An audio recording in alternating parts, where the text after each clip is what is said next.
everybody, and welcome to Speaking of Sustainability, the show where we introduce you to the leaders and change agents making a difference in the sustainability space. I'm your host, Colleen Falicki. After starting my composting business in 2017, I quickly realized that our communities are looking for more ways to be sustainable in their daily lives and to support eco-friendly businesses. I'm so excited to introduce you to some sustainable superheroes as we all look to make our planet a better place for years to come.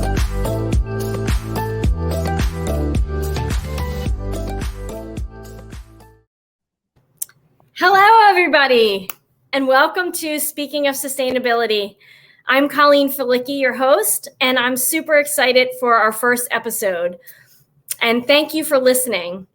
I think you'll find our guest extremely dynamic, and she has some great things to talk about today. So before I introduce our guest, I'd love to share with you a fun fact about hot water faucet that's leaking.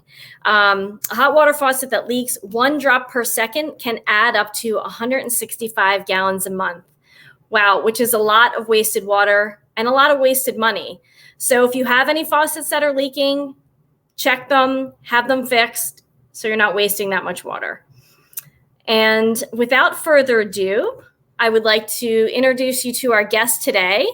I'm super excited to introduce you to Kelly Steyn. She's a realtor and sales manager with Philly Living Team, Keller Williams, as well as a home consultant with Kelly's Healthy Homes. She's also a wife, a mom, and a sustainability advocate. And in 2017, she obtained her green designation through National Association of Realtors. Welcome, Kelly. Hi, thanks for having me. Yeah, thank you for being here today. I'm super excited to learn more about what you do.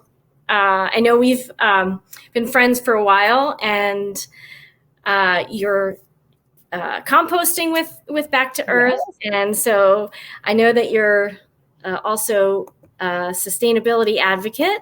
Well, tell us a little bit about you, where you live, and where you're from and your family.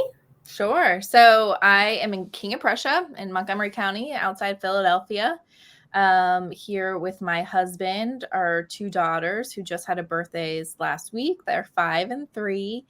And our dog, Philip, who we don't know what he is. We just call him a black dog. People ask. I'm from here. I've been in the Philadelphia area. I moved from Virginia to here in high school. And so I've been here about 22 years. So this is home to me, this area. Wonderful.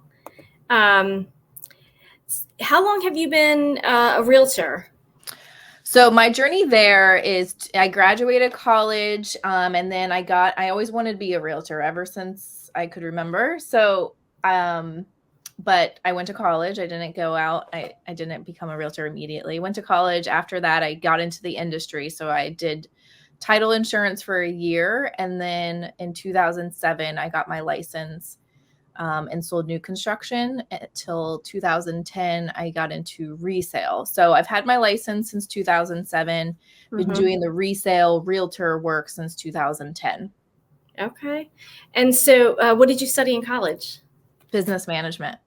Okay. So that's a nice way to kind of get introduced to being in the real estate industry, the background, and then also the title world. Yeah, title was like a really good stepping stone that you didn't realize as a 22-year-old what that meant, but it was a really good stepping stone. And even so, the new construction was a really good stepping stone too, because you got into sales. We were able to market and just learn a lot about mortgages, working with buyer agents, negotiations, all that stuff. So it was really good. That's great. That's great experience. Being a former real estate agent myself, I could see how the title work would, and also the new construction would be really beneficial. And so I saw that you received your green designation in 2017. What made you decide to go that route? Yeah, I can't believe it's been that long. It must have been a year or two that designation was out. And that I've always been passionate about sustainability. I guess even back then you didn't really know so much it was sustainability. It was just more like I felt like I was just like a conscious consumer, just trying to recycle and do the best I could. And then this designation came out, which was really good because it goes more into how houses are built, ways to make them more efficient, things you can do that houses are already built, or new construction, like they do touch on passive houses and things like that, which we don't see a lot in our area. But I just saw this opportunity that it came up and it aligned with my own passion. So I'm like, oh, great. Now I can learn more about how to make houses efficient and healthy.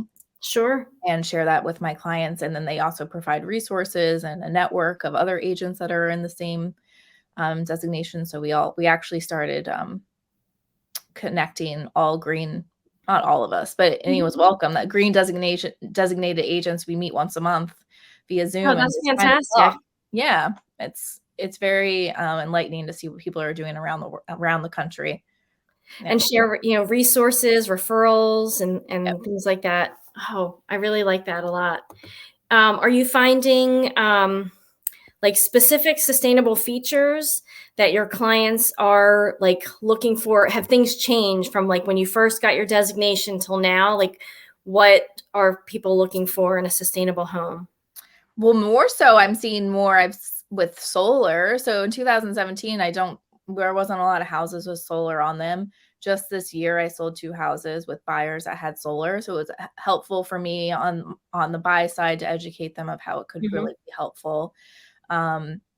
Even so, we have now in our MLS, we have criteria that we can list like green features in a house, which we didn't that's great. have, Yeah. which is really cool. A lot of times people don't know. It's really helpful more for like new construction that has building from scratch and has those R factors and insulation and things. But a resale or a house that has them now can certainly help market their house that way. That wasn't there back then. Oh, that's great. What would you say, like the percentage of buyers that are looking for like a green home or sustainable home right now? It's very small in our area. I mean, and I think every buyer is looking for an efficient home. So they're not even thinking that in that way. They just want to be like, okay, I don't want to have crazy bills. So they're trying to avoid maybe oil right now or other avenues. So everyone wants an efficient home. Okay. So that's a given. So the more we can give that education, and on the seller side to share utility bills and be upfront about that's really helpful. Right, for sure. I was going to ask you that. Do they ask for the bills? Oh yeah, I would say more so now than ever. Buyers ask to see estimated utility bills. Right. Are there certain areas in like our specific, Philadelphia area that have, say, more solar roofs or sustainable features, or is it? No, I wouldn't say there's any like specific neighborhood or area that's more so. You'll just see like pockets, and sometimes you'll see pockets of like, because you'll see your neighbor does it, so you're curious and you might do it. Like especially with solar, you might see a neighborhood that has a decent amount. I mean, granted, you have to the light, like you have to be situated right for solar anyway. But no, this is why I wish more were. This is why I'm trying to like be proactive and tell people that they need to. This is something buyers want, whether they know it or not. That's great. Do people come to you specifically because they know that you have the green designation? No, well, I've had a couple over the years. Yes. Okay. It doesn't happen too often. I've had some sellers that have reached out because they have their house that was built pretty efficiently, or they have solar, but not as much in our area that I'd want. So I feel like it's still kind of very new. It's very green in our area that this is a thing. Yeah. So let's help spread the word that this is a thing people want. I'm glad that you're on here so that we can do just that. Definitely, spread the word that this is available, and you can help folks find homes like this. What would you say is the most requested sustainable feature for new home buyers? Most requested is efficient mechanicals, newer mechanicals, so they know that they're efficient if they have the Energy Star or energy savings. Some are looking for solar, not so often. That's kind of a hit or miss if people really want it or not, and they're still learning about it. Sure. So yeah, sustainable would be more like the mechanicals, to make sure that they're not paying so much for their monthly bills. Got it. Yeah. So I'm going to switch gears a little bit and talk about Kelly's Healthy Homes. Okay. I know there's so many areas in our lives where we can become more sustainable. What are some sustainable habits at your house? Oh, well, we compost, thanks to you. My biggest thing is I just don't buy things. So I try to consume less. If I don't need it, it's not in my house. Yeah. Whether that's toys or whatever it may be, decor, furniture, food, like anything. I don't want to waste food. So we go grocery shopping. My husband laughs, but if I'm out, I might just stop at the store because I know we don't stock up on stuff because I don't want it to go bad. Same here. Yeah. And I want to actually do this as one of my blog posts is I try to buy secondhand as much as possible too. So if I am buying something, I will search secondhand before I buy it new. That's great. Yeah. So whether that's furniture, clothes, whatever it is. Sure. That's great. That's, a great thing to do for your house and great advice for our listeners as well, our viewers. What would you say for you, was the easiest sustainable swap? Ooh, well, I feel like it's easy to compost, whether you do it yourself or use a service. And that's a good question. Probably bar soap. That's an easy swap. I haven't bought a container of soap in a long time, or refillable things. I do not all, probably 80% of my cleaning products is DIY. So I make them my own. That's nice. Pretty easy for your everyday cleaning. That's so easy to just make that your own. How do you make it? So say if you were using something to clean your kitchen, what would you use to make the product? Generally it's just water, alcohol.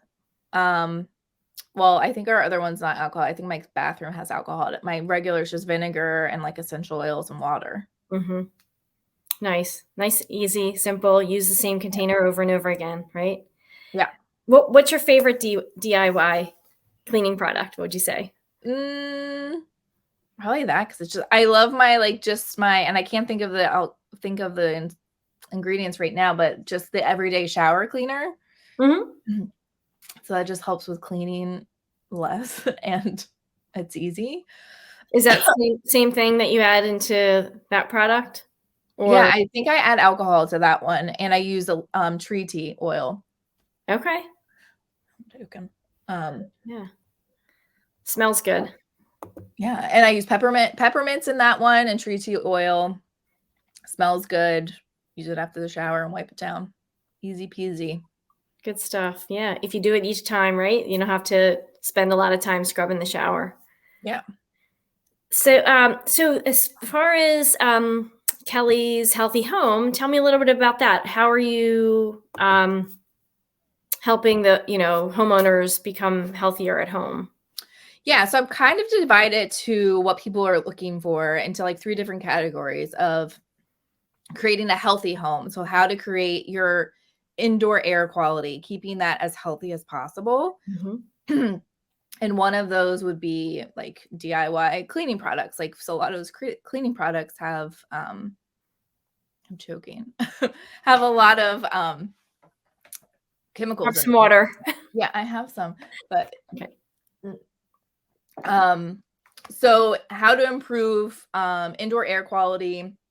That even includes asbestos, mold, radon, things like that. You don't want those in your home. The other bucket is if someone's more interested in saving money. So the efficiency aspect of it, which could be adding insulation to your home. You're looking at your mechanicals, your appliances, and then just daily tips, what you should be doing, like turning off your lights, uncharging things if you're not using them. So talking about those things that really do pay off. And then the third bucket is more design aspects and ways to like what you bring into your home for design and make you feel happy and healthy at home. Right. But choosing the right products for them. Got it. Do you offer like a tip sheet, or do you have something that you give your clients at closing, or do you offer workshops? Or how do you spread the word about how they can find out about these things? Sorry. I am starting workshops, so I'm going to be doing webinars, like an online platform, and then having a booklet too. Nice. Yeah. So I do just consultation, like an hour or 2 hour, depending on what their needs are. And then we figure out a plan together of how to implement. That's great. I didn't realize that you did that. So yeah, that's good to know. And I think our viewers and listeners can go ahead and check out Kelly at Kelly's Healthy Home, which is on Instagram. She has great DIY ideas there. So definitely go check that out so you can follow along with her and make your house more sustainable and healthy. I have one more question for you. Okay. And that is like, if you had something that you want to share, or, you know, kind of like a call to action, how can folks get in touch with you? You know, what are the most important things you want to share with our community? Yeah, I think, sorry to cut you off. Sorry. Yeah, I think the easiest way to get in touch with me for the Kelly's Healthy Home is my Instagram. So Kelly's Healthy Home on Instagram, or you can just call me, 484-343-2406. Fantastic. We're going to jump right now into the breakdown where we discuss and crush a common misnomer about the sustainability space. So today we're going to ask Kelly how your everyday habits can have a huge impact.